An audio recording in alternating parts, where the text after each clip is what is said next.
Bismillahirrahmanirrahim. Assalamualaikum warahmatullahi wabarakatuh. Alhamdulillah, wassalatu wassalamu ala rasulillah wa ala alihi wa sahbihi wa man wala ba'd.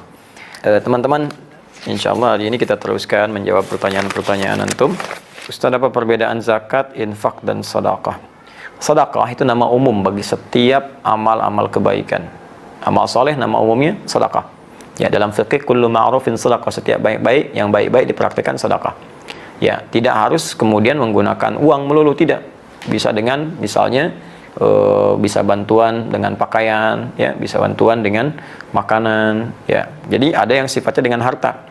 Karena itu dalam Al-Qur'an zakat pun disebut sedekah. Disebut sedekah. Ya, buka Quran misalnya surah ke-9 atau ayat 103. Khudz min amwalihim sedekah. Ambillah dari harta mereka yang sudah masuk nisab sebagai sedekah. Zakat. Ya. Padahal di situ maksudnya zakat. Kenapa disebut dengan sedekah? Sedekah itu pertama berasal dari kata as-sidqu, ya. Kemudian beralih menjadi kata tasdik, sesuatu yang benar dan membenarkan. Jadi bukti pembenaran iman seseorang, dia mau mengamalkan imannya, membantu dia beramal soleh. Mengamalkan perintah Allah adalah pembuktian dari iman. Karena itu ketika dia membuat kemudian keputusan untuk berzakat, artinya dia membenarkan imannya, karena Allah perintahkan zakat. Misal Allah perintahkan di Al-Baqarah ayat ke-43, wa aqimus shalah wa atuz zakah.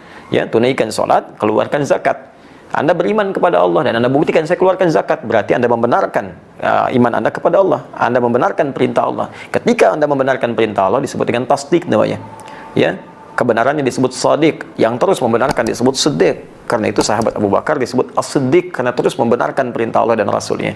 Nah, zakat disebut dengan sedekah salah satunya karena itu pembuktian keimanan kita kepada Allah. Ya. Kemudian teman-teman sekalian, infak disebut sedekah. Quran surah kedua Al-Baqarah ayat 264. Ya, paling kiri sebelah bawah. Ya ayyuhalladzina amanu la tubtilu shadaqatikum bil manni wal adza kalladzi yunfiqu malahu ria'an nas. Hai orang-orang beriman, jangan batalkan, gugurkan amal-amal kebaikanmu yang telah lelah engkau tenun dengan melakukan perbuatan yang merusak seperti orang infak yang riya. Nah, infak riya itu disebut dengan bagian infaknya disebut dengan sedekah. Nggak boleh infak dengan riya. Infaknya masuk kategori sedekah. Jadi kalau Anda katakan sedekah itu nama umum, ya, zakat sedekah, infak sedekah, termasuk sholat bagian dari sedekah karena amal saleh. Senyum sedekah. Ya, basmatuka fi wajhi akhika sedekah. Senyummu yang membahagiakan temanmu itu sedekah. Nah, kemudian kalau sudah zakat spesifik, zakat bentuknya kewajiban berupa harta yang harus dikeluarkan jika sudah memenuhi batasan dan syarat-syarat ketentuan tertentu. Ya, batasan syarat ketentuannya misalnya nisab. Ukurannya apa misalnya? Ya, ukuran sudah 85 gram emas keluar. Ya, di zakat tanaman lain lagi. Ya, apakah diairi atau tidak, perkebunan lain lagi, zakat hewan lain lagi. Ya, ada ukuran-ukurannya. Kemudian untuk zakat mal misalnya berlangsung setahun disebut dengan haul. Ya. Nah, lalu setelah itu bagaimana lagi ketentuannya? Nah, dalam zakat ini sifatnya wajib dikeluarkan. Kedua-dua 8 golongan. Ada di Quran surah ke-9 ayat ke-60.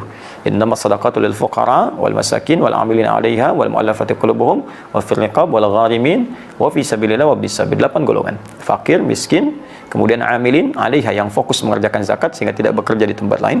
Kemudian mu'allafati qulubuhum yang tertarik dengan Islam diberikan bantuan dari zakat, atau yang sudah berislam tapi masih lemah. Baru masuk Islam, lemah, bantu dengan zakat. Wafir riqab, perbudakan sudah tidak ada. Gharimin, orang yang terikat utang piutang karena kepentingan maslahat agama atau umum. Dia punya perusahaan, bangun sekolah, perusahaannya bangkrut, hidupnya tertekan, utang belum lunas, bantu dengan zakat. Ya. Kemudian fisabilillah, itu sudah dipahami, Ibnu Sabil yang kemudian kesulitan bekal di jalan. Itu zakat. Infak dibagi dua. Ada infak wajib dari suami kepada keluarga, wajib di Quran surah keempat ayat 34 paling kiri sebelah atas. Ar-rijalu qawwamuna 'alan nisa bima faddalallahu ba'dahum 'ala ba'din wa bima anfaqu min amwalihim. Ya, setiap suami lelaki diberikan kelebihan dari istri dari yang lain. Baik ya, karena Allah berikan kekuatan untuk bekerja dan dari pekerjaan itu menghasilkan harta yang diinfakkan untuk keluarganya. Diinfak suami kepada keluarga sifatnya wajib. Ada infak yang sifatnya sunnah. Ya, setelah selesai kebutuhan keluarga, udah beres semua, nah kelebihannya digunakan untuk infak sunnah. Contohnya Quran surah kedua ayat 215, paling kanan sebelah bawah. Ya, wa yas'alunaka madza yunfiqun, mereka bertanya tentang apa yang harus diinfakkan. Qul ma anfaqtum min khair. Kalau mau infak katakan Muhammad SAW, infakkan yang baik-baik. Untuk siapa? Lil walidain, orang tua, wal aqrabin, kerabat dekat, wal yatama, anak-anak yatim, wal masakin, orang miskin, wa ibnis sabil, orang kesulitan di jalan dalam mendapatkan bekal. Itu contoh-contoh infak yang sunnah. Selebihnya umum.